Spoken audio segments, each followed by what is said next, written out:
I am a derp. This is skin number 2. And this is skin number 3, the one that you guys voted for. Thanks for catching that. I apparently cannot count. Not gonna lie, I kinda like this one a little bit better. We're moving from our yellow honey skin over to the blue warped fungusy skin, so that's kind of cool. I like it. Thank you guys for voting for this one in the last couple of episodes. Anyway, welcome back to another episode of Truly a Bedrock Season 2. I hope you're doing very fine today. Today, we're going to be working on a couple of different things. We got a tiny bit of redstone and farms to install into our Chunkbase tower, and then we're going to be moving away from that tower and actually starting some projects in the Nether, my homeland. I haven't been there in ages. Anyway, I want to set up a really powerful, massive, overly amazing Piglin trading system because there is some mechanics that I have recently found out about that I kind of really want to use. Probably my favorite feature of the skin is the one tiny eyeball on the left side of my face, but on the right side of the screen, and then like the one giant eyeball on the right side of the screen, the left side of my face. Wait. You know what I'm trying to say. I got one tiny eye and one giant one, and it's mildly creepy, but also kind of sad looking and kind of derpy. So in between episodes, we built up ourselves a tiny little melon and pumpkin farm right on top of our mob farm, and this is something that I just released a tutorial for on the channel a couple of days ago. If you're interested, we kind of had to squish it down and modify it ever so slightly just to make it fit within the chunk base because, you know, the chunk base is like 10 blocks by 10 blocks on the inside. It's not very much space to work with.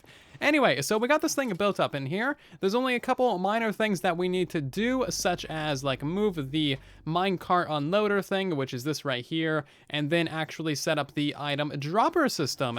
Now, this is actually quite fantastic. The base is built in such a way that we can actually send items directly down the corners. So this is the mountain pumpkin farm, this is the mob farm, and this drops all the way down into the storage system level. So if we break that glass, you can see that we have a bubble column going all the way up from bedrock from the slime farm, delivering slime into the storage system. And then we're just going to drop our melons and pumpkins directly into this water stream as well. And that's going to sort it back into the storage system. It's actually beautiful. It worked out surprisingly well. So ranting and ramblings aside, I believe this room is now pretty much done. There's not really a ton of room to work with. We got like a 2x10 area. And then this side over here has got redstone. It's got the on and off switch for the farm, which works beautifully. And we are starting to get our very first crops from this thing. And this is the beautiful auto dropper system. As you can see, it's shooting out the drops. They fall all the way down that corner of the base. And if we go down into our storage system level, we should be able to see that we have some drops. Yeah, there we go. We got 4 melons and we got 3 pumpkins from the farm. I know that that is a minuscule amount, but keep in mind only like 2 of the plants have actually grown up. Oh, also, I totally look like the Silent 2 profile picture now. If you're not aware, Silent 2 is our second channel. Oh, and by the way, we have a second channel. All of the live streams get posted over there. Some extra content and farm update videos go over there. You can subscribe if you feel like it. But yeah, I totally look like Silent 2 now. No complaints. Silent 2 is a gnarly fan. I know this is gonna look terrible on YouTube, but this is legitimately the first time I have seen rain on Truly Bedrock in what actually feels like years. We've had the one player sleep thingy, and that kind of disables rain, so I've never seen rain on the server. Only me and Jesse are online right now, and it's kind of just like, it's kind of beautiful. It's kind of peaceful. Kind of love it. Right now, there's a pretty cool and weird thing that you can do with bubble columns that prevents them from flowing to the sides, and I am definitely going to take advantage of this. We have a very tight squeezed base, so we're just going to go ahead and remove these things from the top going down, and that's going to mostly prevent the things from flowing to the sides. They should not flow to sides, but maybe sometimes they do. Oh no. Well, maybe they just, like, float to the sides randomly. Okay, never mind. I thought this was a great idea. See, it works up here. No issues right here. Maybe we can only do it too tall.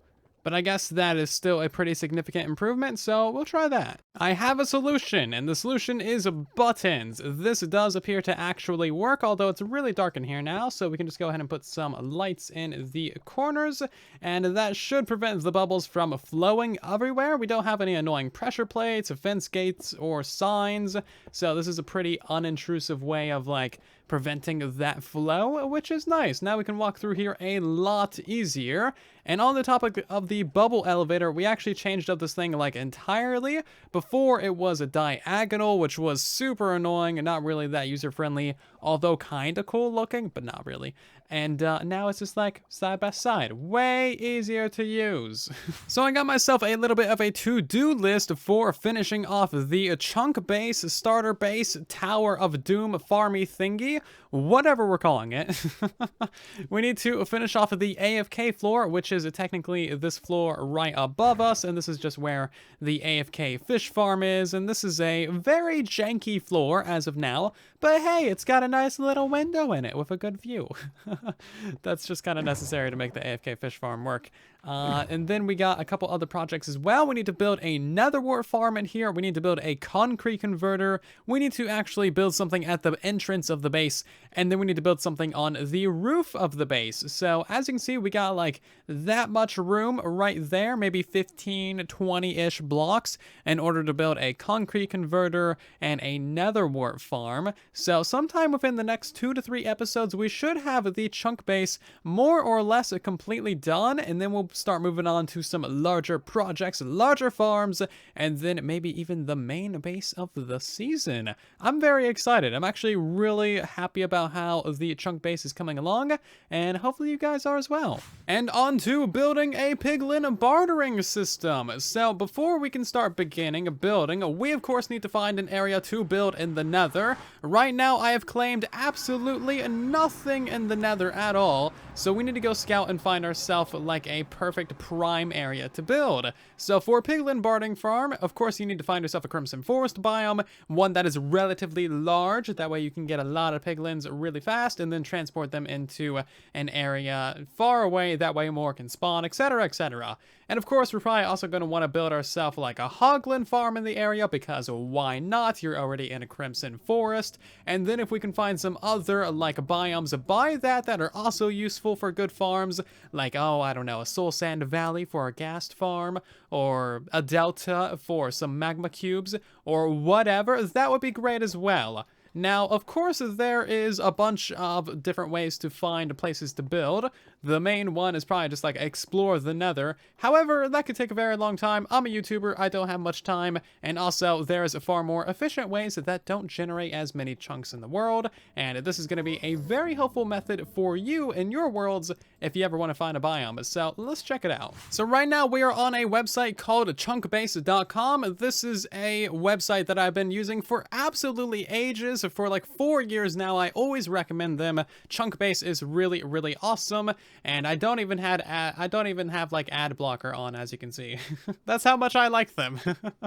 Anyway, so we're gonna go over to the apps tab, and there is so many amazing things. They just recently did a bunch of upgrades to their website. It is so much better now than it ever was before.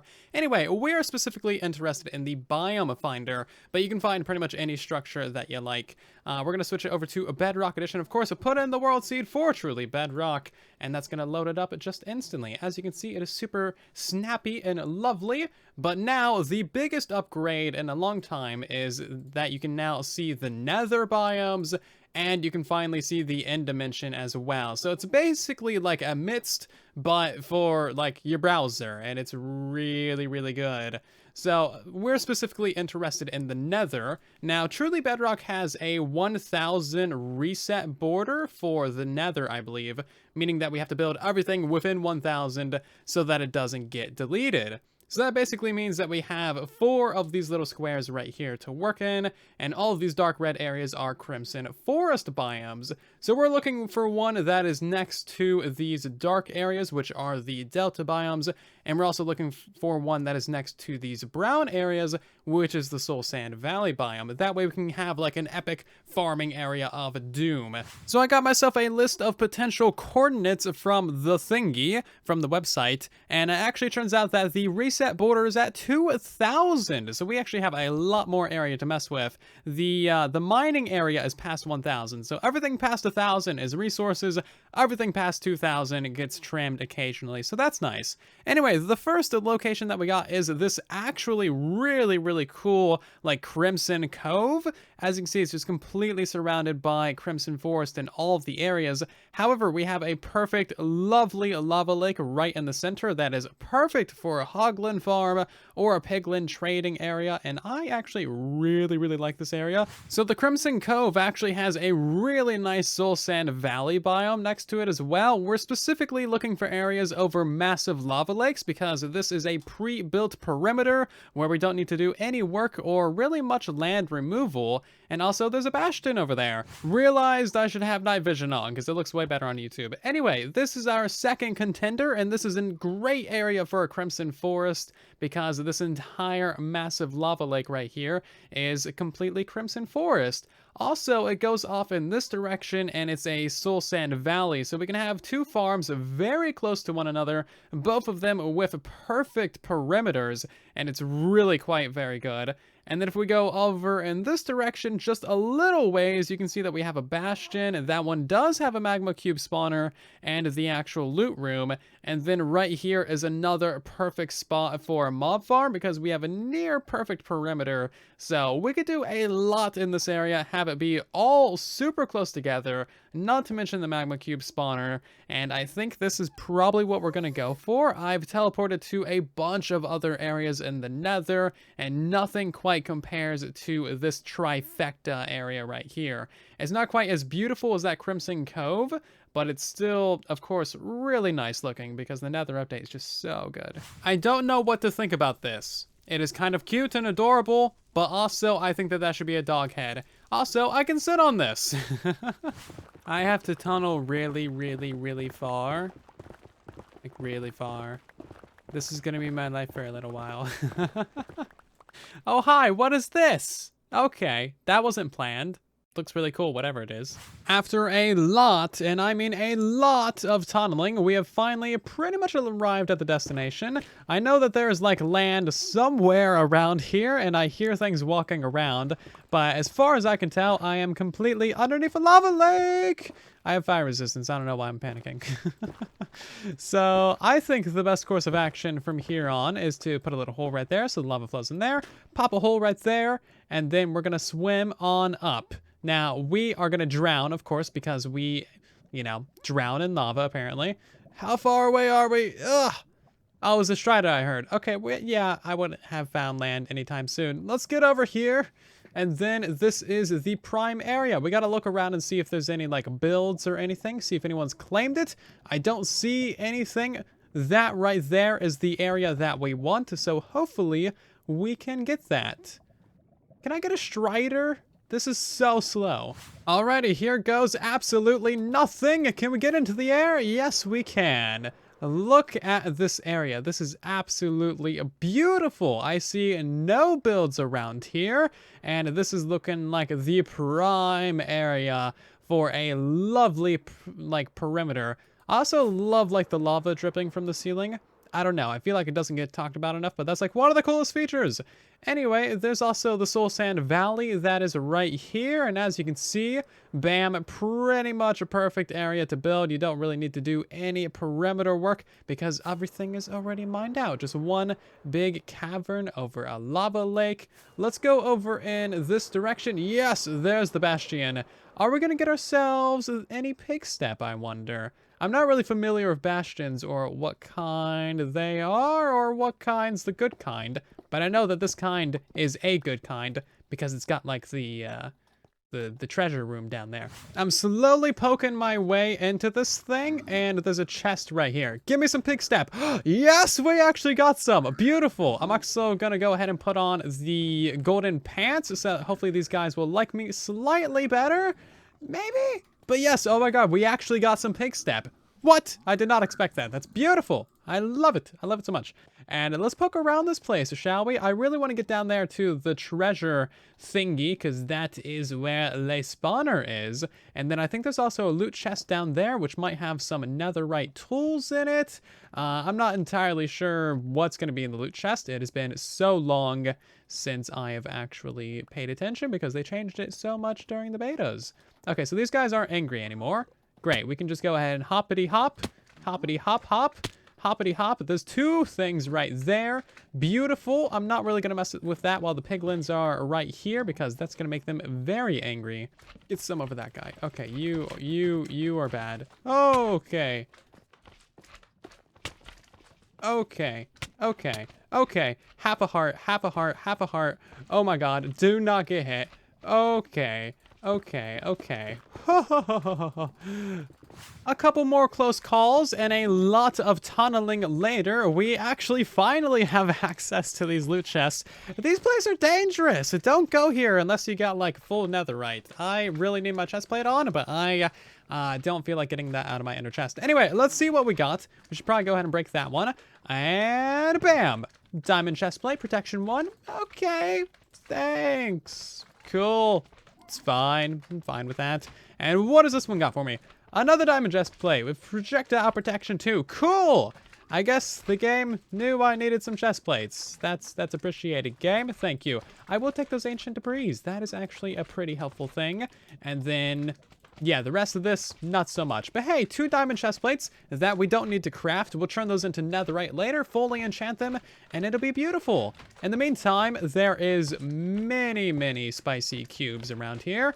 I'm gonna take this gold, and we're going to basically run. I consider this delta conquered. I put a sign with my name on it down there. I put a sign with my name on it on the magma cube spawner. And I also claimed this little area over here for our future farming area. So let's move on and put down some claiming signs for this Soul Sand Valley. Speed claiming. This is how you get things done really quickly. This is super scary, but at least we're not over the void. Anyway, that should be enough.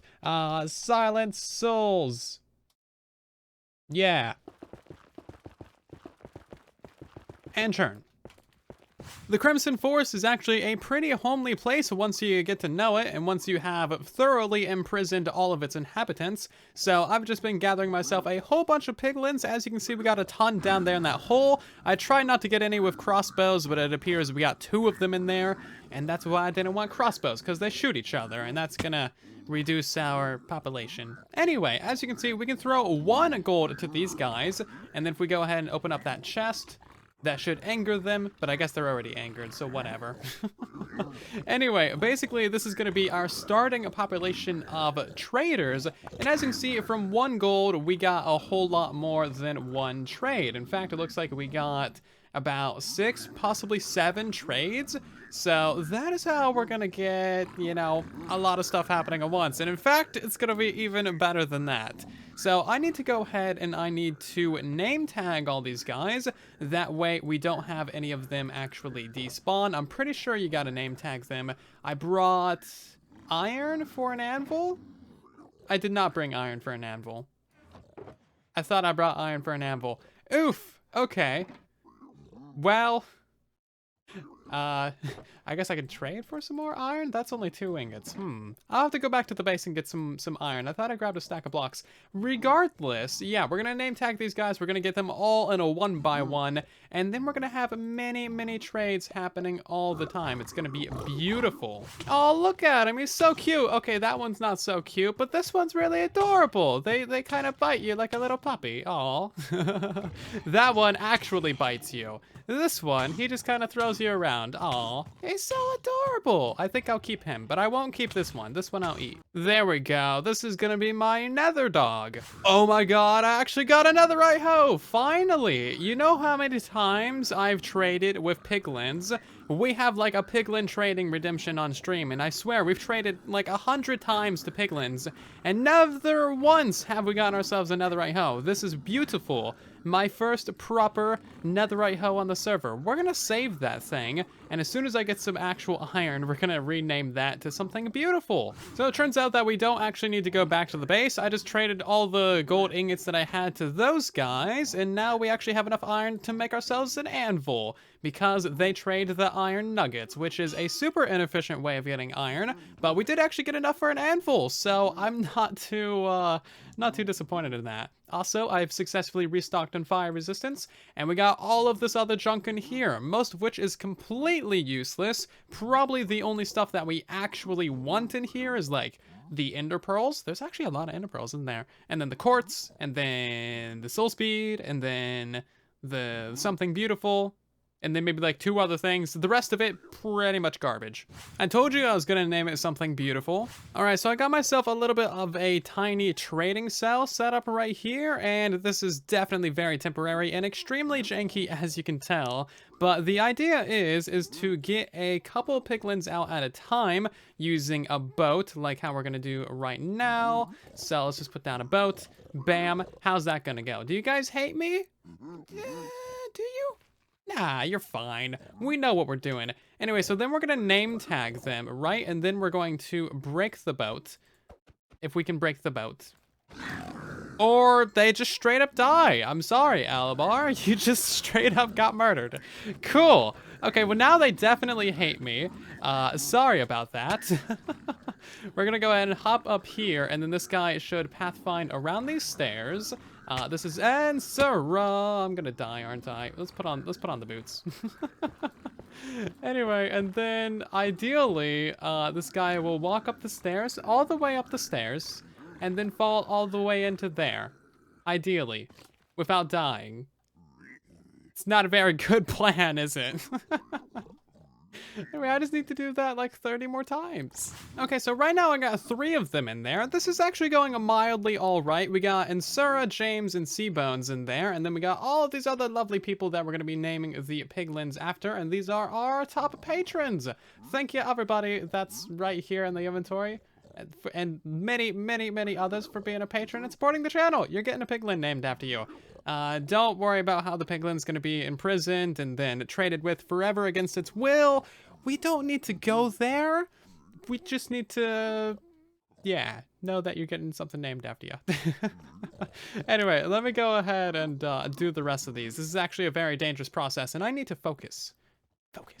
I officially got the first 9 piglins into the little trading cell, and then we got 9 more name tags as well for the next batch of them. And these are all, of course, lovely, lovely patrons of the silence. We got a hoglin. We gotta kill this guy. Yeah, that's one thing that we gotta protect about when it comes to piglins, because the hoglins will mess them up. We officially have 20 piglins in this trading hole. As you can see a couple of their names. Literally just 2. I swear there's more than 2 in there. Anyway, right now we're going to be exploiting 2 bugs, one of which is actually really bad, and then the other one isn't really that bad. So the main one that I want to take advantage of is this one right here, where you can move like a gold ore or a gold block or something that would anger them, and that makes them trade all the time super quickly, like basically instantly, where they can chew through a stack of gold in a single second. Pretty insane little bug. Not really that bad, not that exploitive. It just makes them trade faster, basically. However, there's also another bug now in 1.16.2. I believe it was introduced in this update anyway, where a single piece of gold can be traded to a bunch of different piglins as long as they're all standing on the same block or in the same area or just close to each other. And this one is like pretty gray borderline, but it's still kind of something that we can show off if these guys would even bother to trade. Do we gotta take off our boots? Why are they not trading? I don't know what their deal is. There we go. As you can see, we threw in 1 gold. All of these guys are going to be trading. And then if we break this redstone torch, because I don't have a lever, you can see that they'll trade instantly. So throw in a gold, and then bam. Throw in a gold, and we just get so much stuff so quickly. Again, I'm not really particularly interested in most of the items. If anything, what I'm really going for is quartz for the nether highway, gravel for some concrete, and then, what else is even really that good? I don't really need that many mem cubes. I don't know. It's more of just for science. It's a fun project to work on. So I'm not particularly fussed about using a couple of bugs. And now that we have ourselves a whole bunch of piglins in here, it is time to figure out exactly the best way to get all the items out of there. They're going to be throwing us tens of thousands of items, assuming we ever have that much gold. And we need to figure out how we're going to sort that. There is a ton of different items that you get from a piglins, ranging all the way from super stackables like 64 stack items, ender pearls that stack to 16, and non-stackable items like beautiful things and enchantment books. So we're gonna need quite the sophisticated little item transportation and storage system in order to handle the sheer amount of items and also just like the sheer amount of variety of items. So my original idea is to get yourself like an ice stream and then some slime block launchers and then push the items around like that, and then we can have standard item filters collect all the items after that.